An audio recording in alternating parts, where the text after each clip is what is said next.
E o governo Lula bem que tentou evitar a derrota esmagadora na Câmara na última segunda-feira.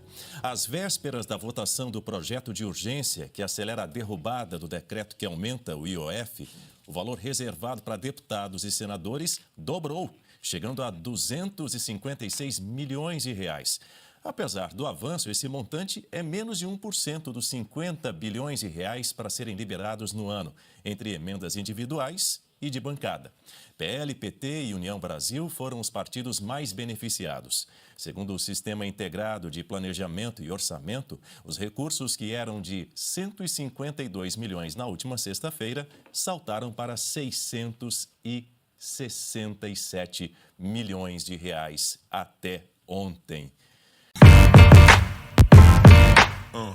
Silvio Navarro, boa noite. Parece que a estratégia do governo, no fim das contas, não deu certo, né? Bem-vindo. Boa noite, Daniel, meus amigos. Boa noite, Pioto, Ana, querida, Augusto, meu irmão. Boa noite, você que nos acompanha. E não vai dar mais certo, porque o recado já foi dado. Quando aquela votação da urgência passou com 346 votos no plenário da Câmara e 70 deputados não estavam lá, ou seja, podemos supor que seria um placar muito mais elástico, o recado foi dado. O governo perdeu o Congresso e não tem mais volta.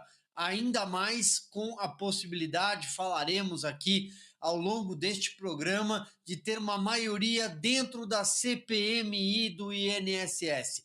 Governo Lula não tem mais o Congresso até o fim do seu mandato. Não adianta liberar emenda a conta-gotas, com chantagem como a Gleisi Hoffmann tem feito, porque os deputados e senadores já estão com a cabeça em 2026, Daniel.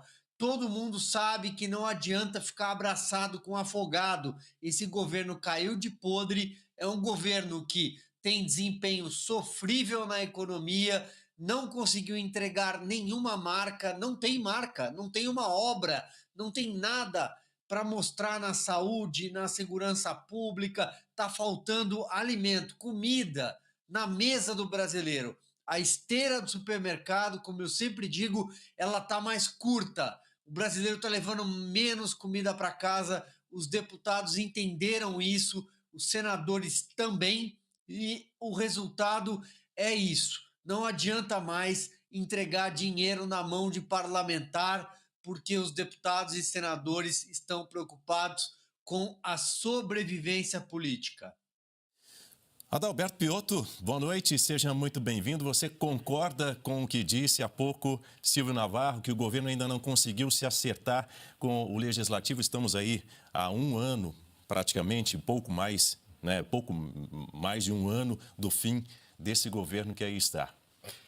Daniel, boa noite. Boa noite, Augusto, Silvio, Ana, querida, seja bem-vinda. A todos que nos acompanham também.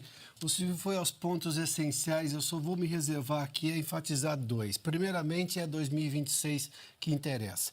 Mas antes de 2026, é que este governo já não tem mais o que fazer, porque não fez absolutamente nada que prestasse nos primeiros 2 anos e meio.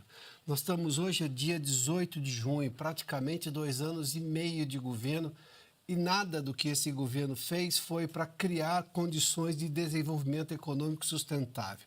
O governo reclama, por exemplo, de recursos e está querendo arrecadar de qualquer jeito, em qualquer lugar, e claro, está trocando os pés pelas mãos, mas ele aumenta o gasto toda vez que consegue aumentar a receita. E vamos lá. Quando o governo está arrecadando um pouco mais, não é por ações deste governo. Se a gente lembrar o que foi feito no governo Temer, sobretudo no governo Bolsonaro, uma série de investimentos, o que o ministro Tarcísio, na época de infraestrutura, fazia menção, né, de investimentos já acertados, de investimentos contratados, esses investimentos estão dando resultado agora. Mais que isso, as reformas que foram feitas lá atrás também criaram condições para que houvesse investimento no país. Tudo isso ainda dá um resultado de rescaldo agora.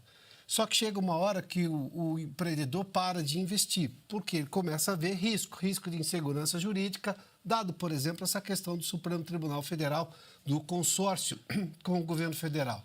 Sem contar que este governo perdeu completamente as rédeas.